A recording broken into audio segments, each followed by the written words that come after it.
our music turned off and all those great things, and we appreciate that. All right, thank you, everyone. Have a seat. He is. Okay.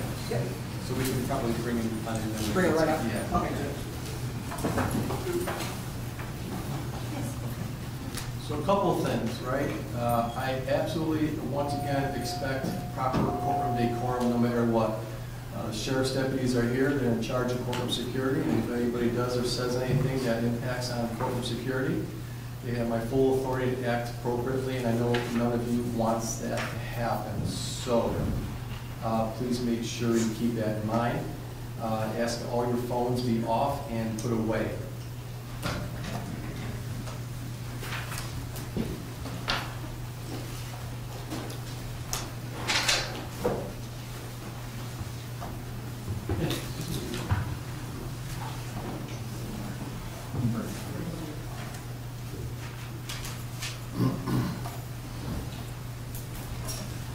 Are you guys done, or are you still? Oh, not even close.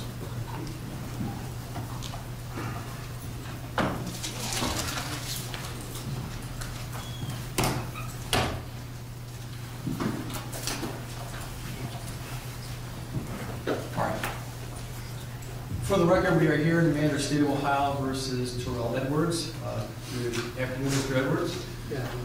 Mr. Edwards is present in court this afternoon with his attorneys, Mr. Petropoulos and Ms. Brenneman, and good afternoon to you both. Good afternoon. Mr. Filiatro and Ms. Graham are present on behalf of the government. Good afternoon to you both. Good afternoon, Judge. We are here in our case 686377 for sentencing, where a prior date jury returned verdicts of not guilty to count one, which is the aggravated murder charge, but guilty to the remaining counts, which are 2 counts of murder with firearm specifications, 2 counts of felonious assault with firearm specifications, and finally a count of domestic violence. That was a, that was a felony of the 4th degree, I believe. Sound about right, Mr. Filiatro? Actually, Judge, I believe that's a misdemeanor first degree. All right. Yeah. Yeah, and can I see parties at the sidebar, please, real quick? Kelly, please.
I did not have the benefit of the preparation of a pre-sentence investigative report.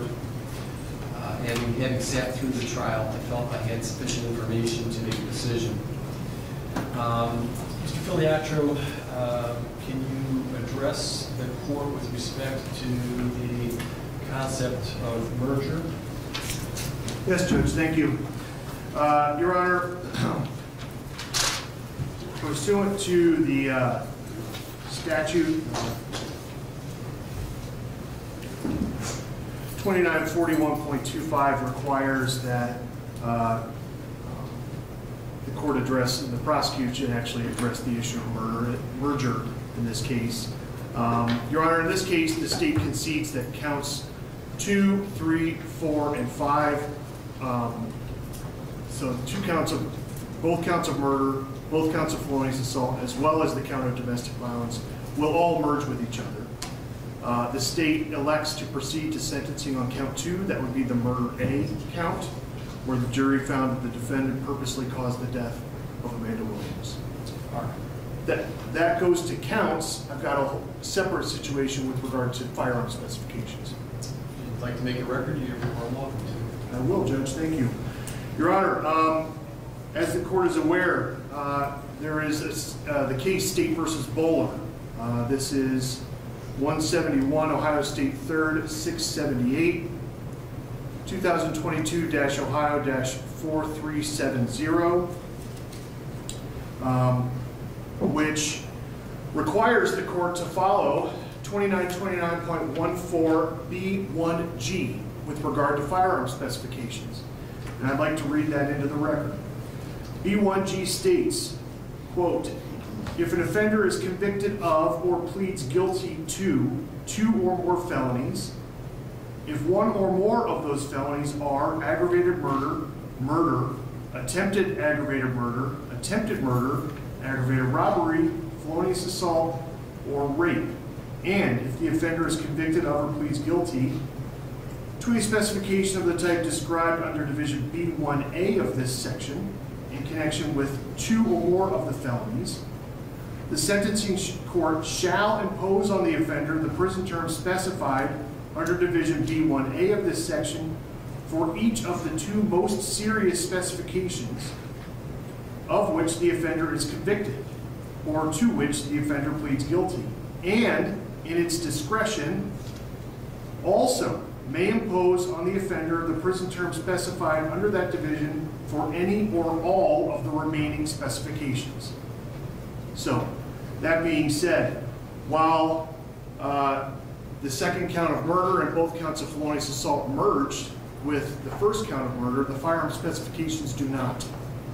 So the question for this court today, the court... Well, if I may, yes, perhaps that might be a time for that argument when you... That's fine. Get mitigation or your portion of the sentencing. Right.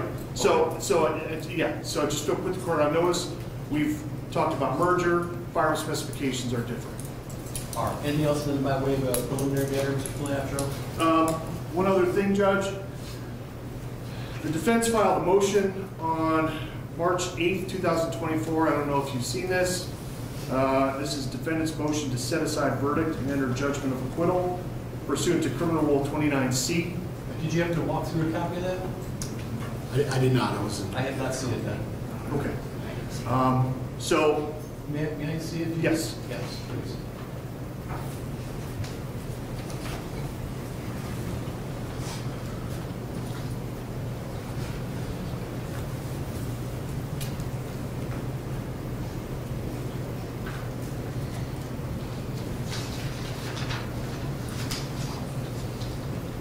Did you have sufficient opportunity to file a written response? I have not filed a written response. I can respond orally today, or if the court would prefer a written response, I'm certainly able to do that. Mr. Petropoulos, this is your motion. What would you like for me to know? Well, just Judge, as the motion states, we're asking, based on Criminal Rule 29, for a motion after verdict or discharge within 14 days of filing of the sentence and entry. Of course, I did it quicker just because of the sentencing date, but basically the argument is that all evidence produced at trial from the video showing the long butcher knife, the forensic evidence all indicating, you know, where it occurred, how it occurred, as well as what was heard downstairs by the only eyewitness. We think that you look at that in the light most favorable, even to the state, that they have not met their burden, would ask the court to set aside the verdict based on that. Mr. Filiatra, I don't know if you are prepared to respond. If you are, I'm happy to hear that. I am prepared to respond to that, Judge. Thank you. Your Honor, the problem with the defense's motion is that a lot of what we know about what happened to Amanda Williams only comes from the defendant himself. Why do I say that?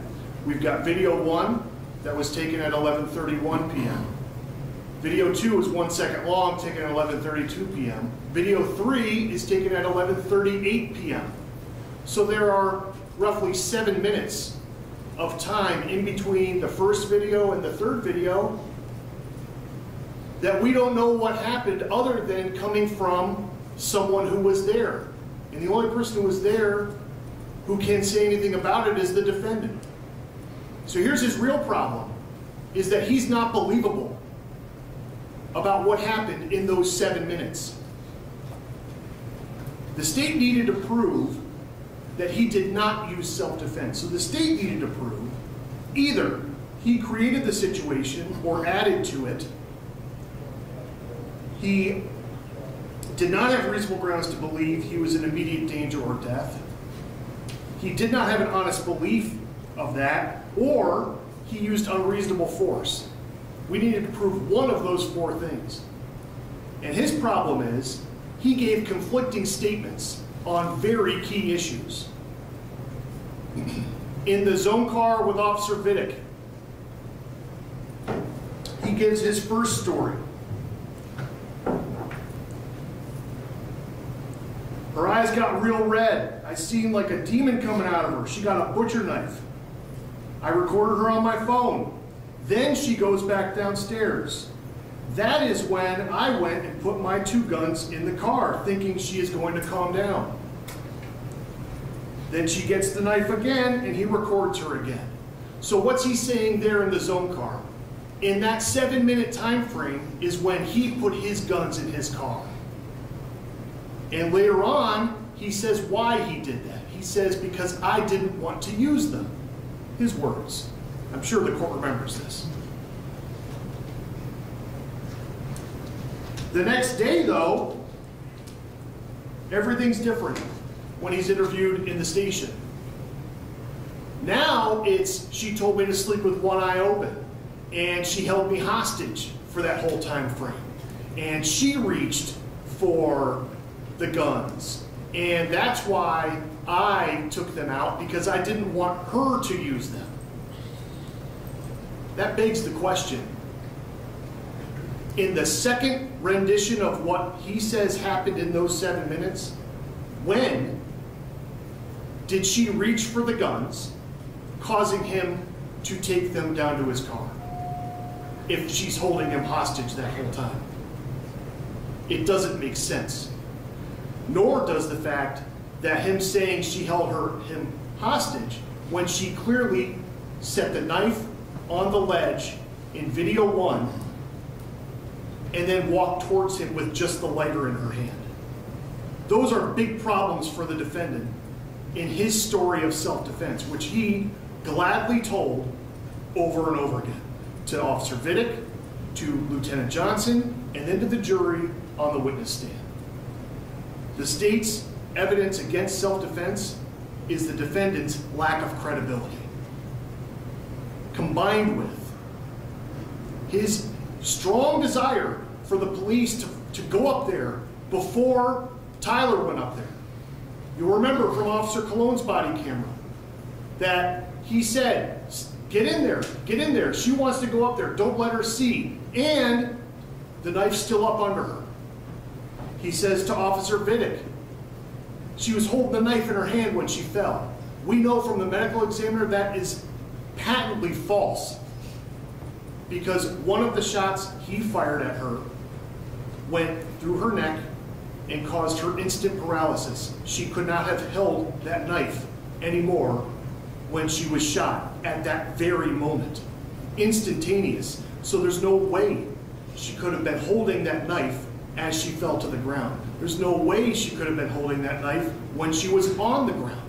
Yet that's exactly what he told police. And I will also point you to video 3 at the end of it. You don't hear a word from the defendant after he shoots her 6 times. You hear Tyler saying, "What y'all doing up there?"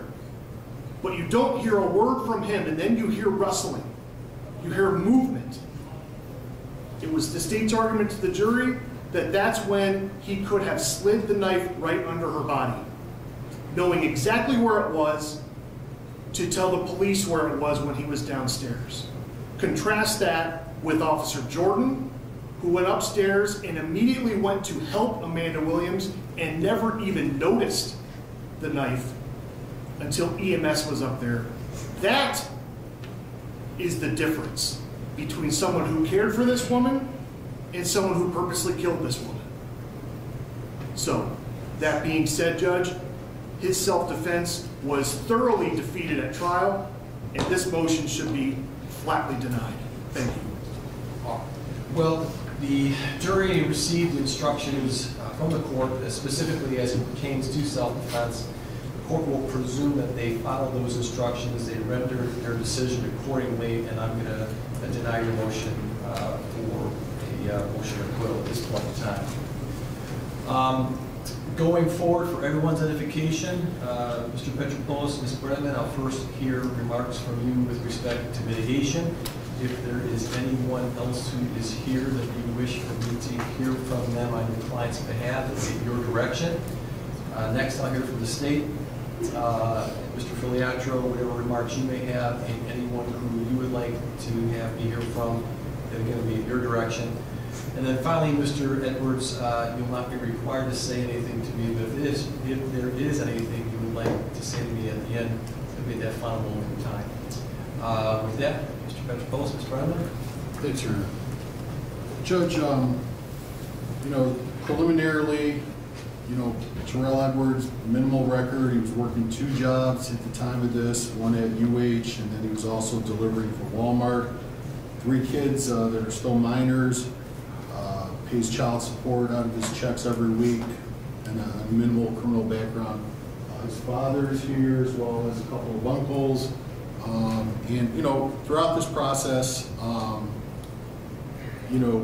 I think he, as well as his family, have conducted themselves a certain way. He stayed on the scene, talked to the police multiple times, and, regardless of what is being said about it, it's sort of like he's being picked apart for different inconsistencies that we'll agree to disagree on, but, he cooperated. When he was asked for follow-up information, he provided it. When he was indicted in the middle of one job heading to another, he still turned himself in within hours. So he's conducted himself a certain way. I think there has been a lot of misrepresentations about things in the past, from bond hearings where there was allegations of he stomped on her. I think the phones were going through for a 6-year period, and there was this allegation about sorry about kicking you in the face, which we know exactly what happened in that incident, and it was not an intentional situation, and that's the only one. And Amanda was a strong woman, he knows that, and when they were reading about the battered woman, he responded, she would never go for that. And even at that, she says, "You got me looking like this." There wasn't a history of violence. There was things, we had a police report where he's getting his stuff, he's injured, They see a cut, he's not trying to prosecute, but, you know, he said what happened. It's not relevant to what happened in that room. And he didn't bring it up, not that day, not the next day, not when he came to my office to see me, would not have a bad thing to say about her. Even though the information that I got suggested there was some other stuff going on, not relevant to the case, and we try to contain it to what happened in that room. His family at all times acted dignified, not threatening anyone, not doing anything to anybody. I mean, I think we'll keep it that way. He's not going to speak today on my instructions. I am going to likely file an affidavit of indigency for terms of the appeal, just because he's been out of work now for 3 months, and I'll present that to you today. With respect to, you know, merger, I think obviously that's the case. With Bowler, we make the argument to you, Your Honor, that, you know, Bowler was a case where there was a plea of guilty. I think you have a 4-person Supreme Court majority that's being activist there, that is trying to say that conviction is something different than we've always said it is. But nonetheless, their holding is that conviction is being found guilty, and that you have to give them the 2 gun specs. We don't think it should apply to a situation like this because Bowler was different, but certainly I can see the plain language of Bowler requiring to go to that section.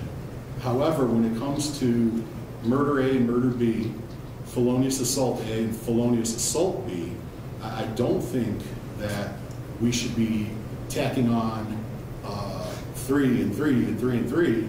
You know, I think Bowler gives the court authority for 6 years of gun specs. Probably, if you read it, you have to do that. But I think that that's the appropriate sentence in this case. I think to start tacking on for murder A, murder B, felonious assault A, and felonious assault B, which, by the way, that statute, subsection G, does not say specifically about being charged with murder and murder. It's talking about different offenses. And so I think the court should be contained to a 15 to life sentence and 6 years on the gun specs. I don't think that it would be appropriate for these charges to do more. And we would ask that you impose that sentence, and obviously not Terrell, not his family, not anyone is anything but, you know, devastated that life, a vibrant life, was lost here. And you know, the position is the position, but he truly was devastated by that loss of life, and that can't be minimized, and we'll absolutely not minimize it. Right. Mr. Petropoulos, I just want to make certain that I follow your arguments. I'm looking at 29.24B1G. It starts by reading, if an offender is convicted of or pleads guilty, do you not think that this is a conviction now by your client? Is he not convicted? Well, so what Bowler does is it says upon conviction, merger has occurred, and therefore, at sentence, the argument had always been, well, then you only are convicted of one thing. They're reading conviction to mean found guilty. So you're convicted of all the offenses. So now you're required under Bowler for the multiple offenses to give consecutive sentences on the 2 most serious gun specs. And what I'm saying is I recognize that's what they say, but that flies in the face of how it had always been done. And I think in Bowler, I think there was differences, and I understand that, you know, you read it, that's what it says. So likely you have to do that. But I would argue on that would be on the felonious assault and the murder. I think to say on murder A and murder B and felonious assault A, felonious assault B, I think that's a little different, and I don't think the statute clearly specifies the same offense, 2 murders, 2 felonious assaults. It talks about 2 of the other ones. So yes, clearly, based on that ruling, they're saying you have to do 2, but I don't think that it should be beyond that for 2 counts of murder and 2 counts of felonious assault, the same offense. Thank you. There's no one else who wishes to address the court on behalf of your client at this point? We've talked extensively, and I just gave the families, position that, everybody has been obviously devastated by this, and no one is going to do anything different than what's been done in the past. Very good. Mr. Filiatro, I should also indicate for the record that I have received numerous, and I don't say that in a disrespectful way, but numerous letters on behalf of Ms. Williams and her family, which I have read each and every one of them, so I want to just acknowledge that I received and read those. And then, Mr. Filiatro, on behalf of the state. Thank you, Judge. Your Honor, I'll begin by addressing the firearm specifications argument that the defense just made. Bowler is talking about what to do when offenses merge, but the firearm specification statute, B1G, says what it says. Paragraph 20 of Bowler. This application of the plain language of the statute furthers the apparent legislative goal in enacting 292914B1G and requiring that offenders like Bowler be subject to separate prison terms for multiple firearm specifications. The General Assembly appears to have acknowledged that the use of firearms in certain violent crimes should carry a hefty penalty. Paragraph 21. We note that 294125's merger provision does not override 292914B1G, as the latter is the more specific and the more recently enacted statute. Firearms and the use of firearms, especially in cases of domestic violence, which is what we have here, pose an extremely dangerous situation for people in those relationships. And that's exactly where Amanda Williams was. And the text message, and I'm about to read it here word for word, that the state brought up during the trial, shows that. If you remember, Judge, the defendant sat in the back of Officer Viddick's car and said to himself, "Why did you grab that knife? Why did you grab that knife?" Amanda told him why she grabbed that knife in video 1. "To defend myself," is what she said. And he sat there and said to this jury, I was never violent with her. He told the police all about things that she was like, never once mentioning himself as part of it. On November 27, 2020, she wrote a text message to him that reads as follows: "Every time I look in the mirror, I get angry all over again. To walk around looking like a battered woman is not only embarrassing but humiliating. To use your foot to do damage is one of the ultimate sign of destruction. And you complain about me being a strong woman. Well, if I weren't as strong as I am, I would have had you thrown in jail and exposed you to everyone." No response needed was her next message. His response was, "I'm glad we're both strong, and I hope you feel better. I'm sorry for what I did."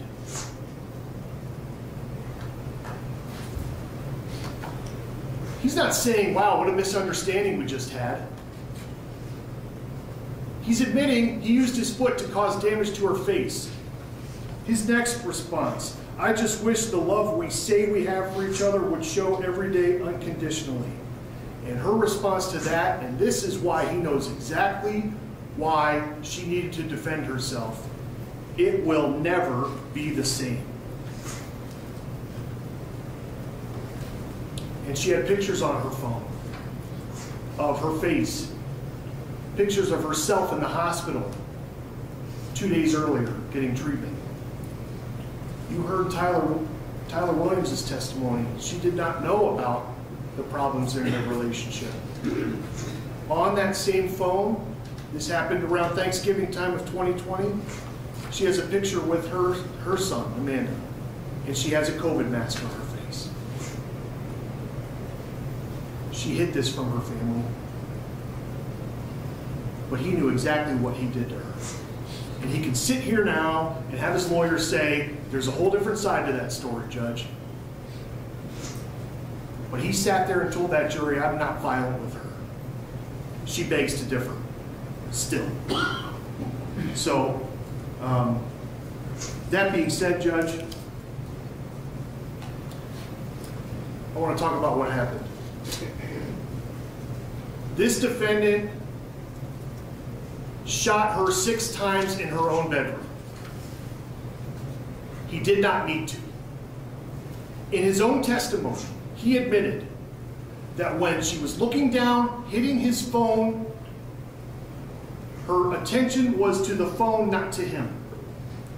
He also said, at that time, she did not pose a threat to me. He also said, and you saw the still frame that was on the screen when I was asking him those questions, he was on her side of the bed with the gun in his hand. You couldn't see it, but he said, yep, that gun is in my hand. And never once on that video did he say, I've got your gun, please stop. He did not try to defuse that situation. He had an opportunity and he killed this woman. For that, severe punishment is needed. That being said, Judge, I have with me, as you can see, this courtroom is full of Amanda Williams' family and friends.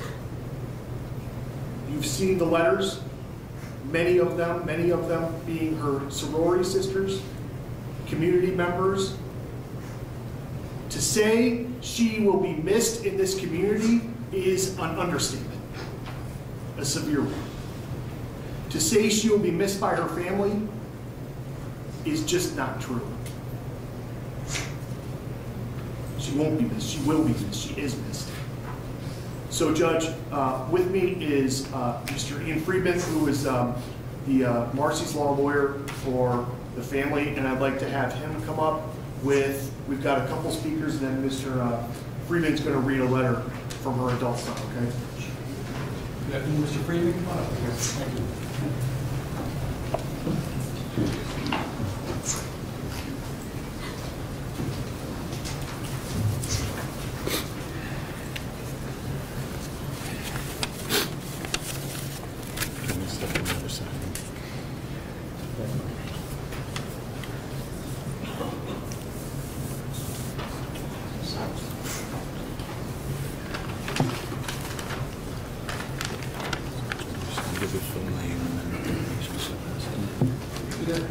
Hey, how you doing, Judge? I'm Joey Lewis, Joeylewas, and I'm Amanda's brother. And Judge, I can't lie, we hurt. So Mr. Lewis here, what I would say to you, and I'll probably say to others, Yeah. I can't imagine being in your shoes, right? Yeah. But I want you to know that whatever it is that you have to say to me, I know is important. Yeah. And so I encourage you maybe to take a couple of deep breaths. Yeah. And then Let's whenever go. you are comfortable, Right. I'm willing to take as much time as necessary Right. for you to be heard. Okay? Okay. Right. Yeah, I'm going. Whew.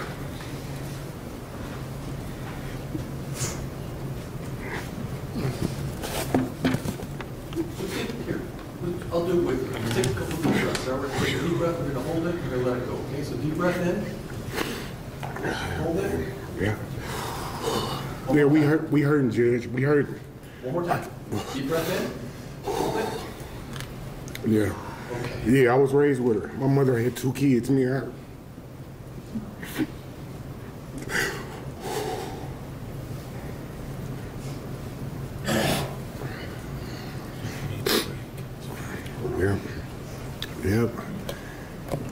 So she's like a second mother to me.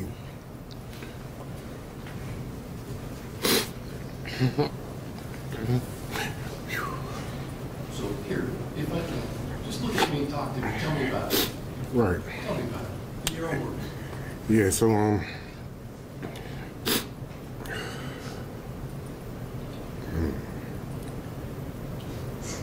But let me start asking. right, so yeah, look, yeah. Tell me about you.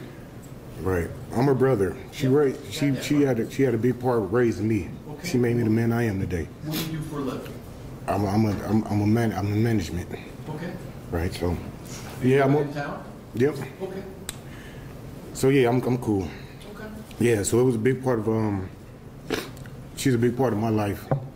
Was raised my mother. She had 2 kids. We both got grown, left the nest, and went on our own ways. Man, she was special. My sister did everything right in life, but running across the rail. Man, I can't imagine I can't even look at my niece and nephew too long. I can't imagine what they're going through. You know, they trusted somebody. Right. They trusted somebody, and this what he did. I've been around him a lot. I've been around him a lot, and I never. He a wolf in sheep's clothing, a little wolf. I didn't expect. I'm so glad I met him, so I could protect my daughter from people like him. He's very smart. He's a very smart dude. We're the same age. We talk. He's very smart. He can manipulate that situation any way he wanted to, and he did exactly what he wanted to do. Exactly. Man, I can't begin to tell you how special she was. I mean, people, she did everybody here. I can imagine them getting their hair done and not thinking about her for the next 10 years. It's just, he know what he did, and I know that, you know, I can't forgive him for this. I can't, personally, because he's a man. I know how smart he was. I know he could have made the right decisions. You know, he could have been at Daytona Beach with his bike. He wanted to do exactly what he did, and that's what he did. And I am gonna keep going. I mean, I beg. He gave my sister everything he had. He gave her everything he had to give her in that gun. Every ounce of it. Please give him what you got in your, or every ounce of what you can give him. He didn't give her no. How could you kill that woman like that, Terrell? Tell me, man. How did you do that to her, man? I just can't understand it as a man. I go through problems with my girl, but how a man can do something like that towards the person he's saying to love. He came to me, and my sister she put together our family reunion every year. And I walk up, and he pulled me to the side. As soon as I walk, he said, man, I want to ask you, man, can I marry your sister, man? Showed me a ring. I gave him dap. I said, man, you know, I'm rooting for you. I just had got engaged myself. And I feel bad. I feel like I'm responsible for a little bit of this. I put trust in somebody like this, man, and I'm glad I had the opportunity to meet him, man, because I can protect the women in my family now and look at people different. Man. It's not your hat to wear, though. I Yep. appreciate what you're saying, but Yeah. it's not your hat to wear. I think he shouldn't have. I think that's why he stand up. He shouldn't have no problem doing whatever you got to give him. My great niece got to grow up. She was there. She told my daughter. They both the same age, 4 years old. I come home.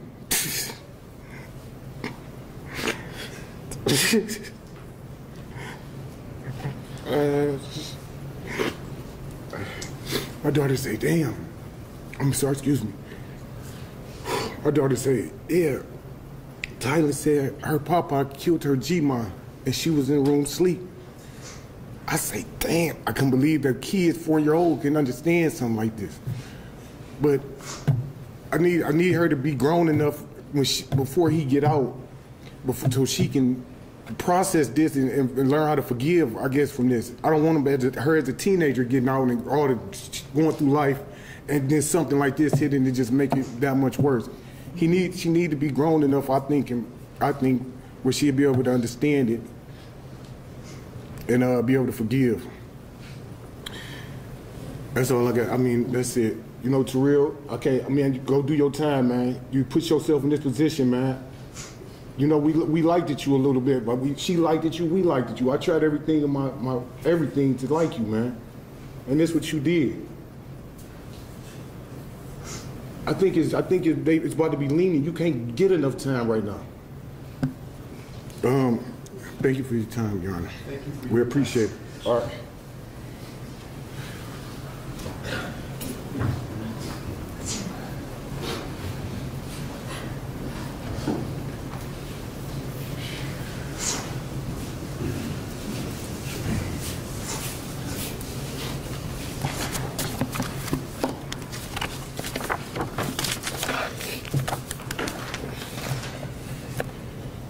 I wrote everything down because I want to make sure I get every point.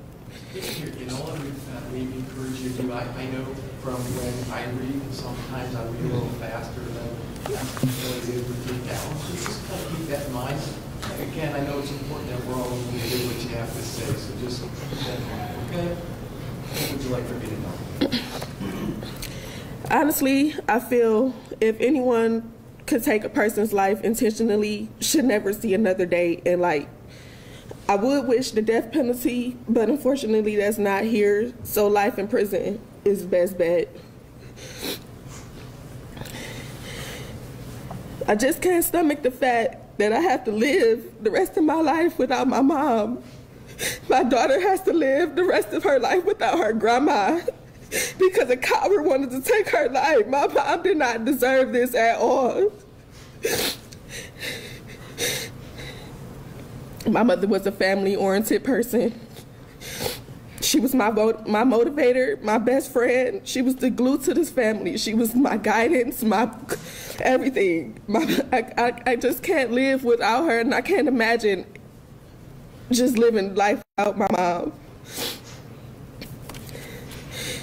I can't never call my mom again and tell her I love her. I can't never call and tell her about my day, about how my daughter is doing, how she's growing up. I can't do that no more. He can do that. He can still call his mom. He can still call and check on her. They can all call and check and see how he's doing in jail. We can't get my mom back, ever. My daughter has to grow up without a grandma. She won't see her start kindergarten. She won't see her turn 5, grow up, be a teenager. She won't see any of that. I must be 30 years old, but I won't even be here to see that milestone. She won't be able to see my brother graduate college or anything like that. I can't believe she's not here no more. How can I ever explain to my daughter that my mother is never coming back? That's the one that she called her Papa, the only one that she knew, the only person that she was around for 4 years. How can I even explain that to her?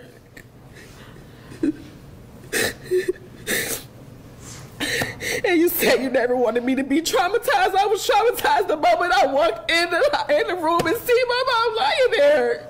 And I was even more traumatized. I couldn't even hold her with her last breath. I just can't. It's not sitting right with me. I don't feel like anyone should be out here in this world if they kill someone. I don't respect a person like that, and I don't have any sympathy. This man never had any remorse for my mom at all. He didn't try to get her up. He didn't try to make sure she was okay. He didn't have no remorse or nothing, and I don't either. I don't think that he should have any time. He should be in jail forever, for life. And this is my beautiful, kind-hearted mother that he just took a beautiful spirit away. She can't even finish her life.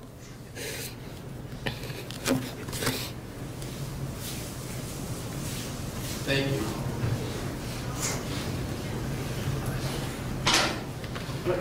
Your Honor, we have one more. Thank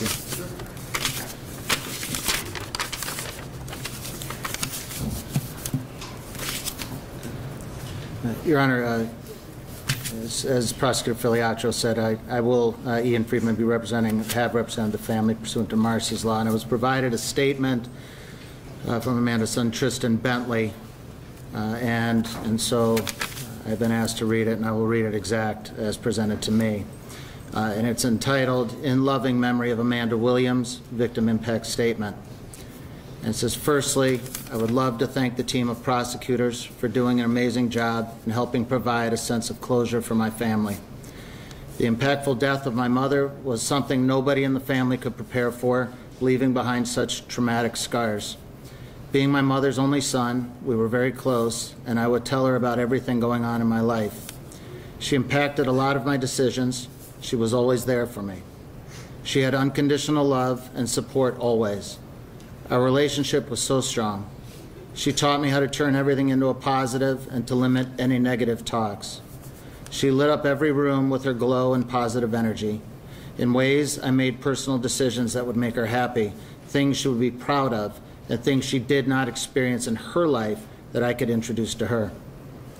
I learned a million things from her, even if it was not an intentional lesson. She showed me what a sophisticated woman looked like in this world, how to maneuver through life while juggling your own business, while also showing me how to treat people you care about. As I grow older and continue further in my life, I realize that things will never be the same now that she is gone. Little things throughout my daily life impact me heavily. I cannot even listen to some of our favorite songs without crying. The heartbroken memories as I pass the places we went to from the time she visited me at school. With her being such a family-oriented person, holidays were very important. Now holidays just have an empty void without her being the light in the room. When things happen, my first thought is to call her and let her know what's going on. I can't tell my mother about having my best academic semester yet. I cannot tell her about the summer research program I got accepted to partake in. I'll never be able to buy her that new house I talked about since I was a kid. My mother won't be able to see me graduate from the Air Force Academy in 2025, a decision that she helped finalize. My mother won't be able to see me advance through my military career. My mother will never see me striving in graduate school. My mother won't be able to see me have my first child, who she would have embraced so lovingly. There was still so much knowledge to gain from her, actual life skills that I have yet to encounter outside of my school agenda. In my young 21-year-old life, my mother still had so much potential to see from me. Tyler and me, my niece, Tylene, however, that ability was stripped from her in the comfort of her own home. Today and for the rest of my life, I'm mourning the loss of my mother. Although my mother is so far, God willing, our bond will remain strong. This sentence in no way could bring back my mother's life, but it will keep the defendant from being able to commit any other nasty acts, such as the one that took Amanda away from everyone. Thank you. Thank you, Mr. Friedman. Anyone else at this point, Mr. Friedman? If no one else from the family, thank you. Thank you. Thank you all. Mr. Filiatro, Mr. Graham, anything else on behalf of the government? No, Judge, thank you. All right. Mr. Edwards, I know Mr. Petropoulos rather indicated he did not wish to make a statement, but if so, is there anything you'd like for me to know at this time? No, Your Honor. So a couple of things. First of all, I believe because of the nature of this conviction, you will be required to enroll as a violent offender. I have a form here, which I can I'm going to read to you at this point in time. It reads as follows. You have been convicted of or pleaded guilty to a qualifying violent offender offense as defined in Ohio Revised Code 2903.41. You are required to enroll in person with the sheriff of the county which you establish residency within 10 days of coming into that county, or if occupying a dwelling for more than 3 days in the county. You're required to provide the sheriff certain information, including your social security number, full name and any aliases you use, your residence address, information regarding the offense of which you were convicted or pleaded guilty, a description of any scars, tattoos, or other distinguishing marks on your person, the name and address of any place where you are employed or attend school, any driver's license number or commercial driver's license number or state identification card number issued to you, the license plate number of each vehicle owned or operated by you or registered in your name, the vehicle identification number, and a description of the vehicle must also be provided to the sheriff. You are required to provide the sheriff fingerprints and palm prints. If the sheriff will also obtain a photograph of you at the time, the sheriff will also obtain a photograph of you at the time of your enrollment. After the date of initial enrollment, you are required to re-enroll annually. You must update and/or amend any of the above information described that has changed and provide any additional information requested at the county sheriff's office within 10 days of the anniversary of the calendar date on which you initially enrolled. If you change your residence address, you shall provide written notice of that change to the sheriff with whom you have most recently enrolled and to the sheriff of the county in which you intend to reside. You are required to comply with all the above requirements for a period of 10 years. Since your last residence or your current residence is in Cuyahoga County, you'll need to register with the Cuyahoga County Sheriff's Office upon your release. Failure to enroll or failure to verify residence at the specified times will result in criminal prosecution. This next paragraph, number 9, is really for you, but it reads, I acknowledge that the above requirements have been explained to me. I understand that I must abide by all provisions of the Ohio Revised Code, chapter sections 2903.41 through 2903.44. Have any questions for me, Mr. Edwards, about these obligations? No. I'm going to, with your permission, sign this form on your behalf. Is that okay, since you're currently handcuffed? Yes, sir.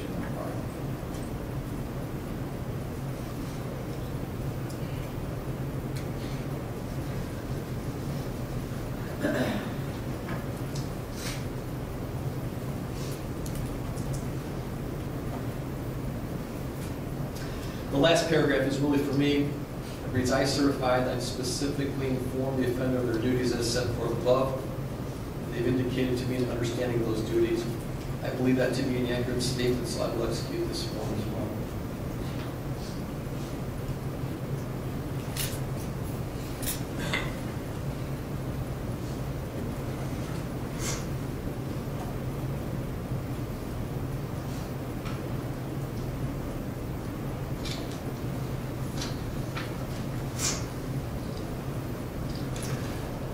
Mr. Edwards, I want to also advise you, because this case has gone to trial resulting in a conviction, you have a right to an appeal.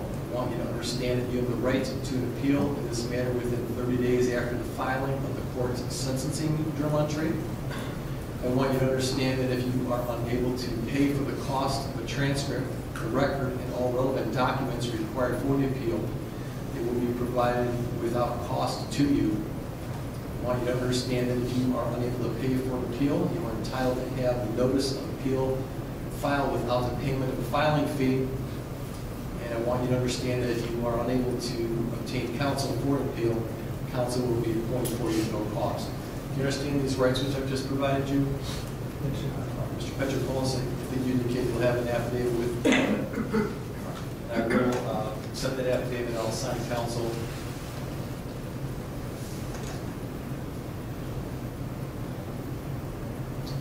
You know, to say that this is a tragic case is an understatement, to say the very least. The loss to this family and the community is immeasurable, and there is no amount of time, in terms of years, that is in any way meant to or will ever equate to the loss of Amanda's life, and to do so or to try to do so really is disrespectful to her memory.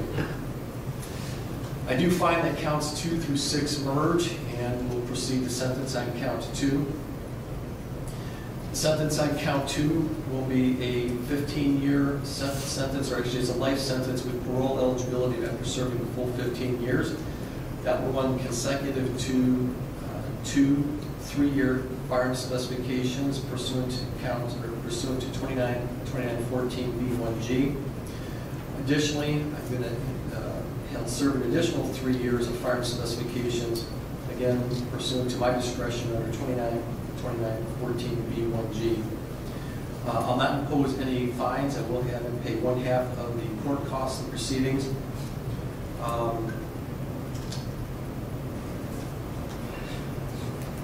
still advise you that you may be subject to PRC upon your release. This will be for a mandatory period of 5 years. If you violate any rules and conditions of PRC, you could go back up for half your time. If the rule violation is a new felony, that time could be run consecutive.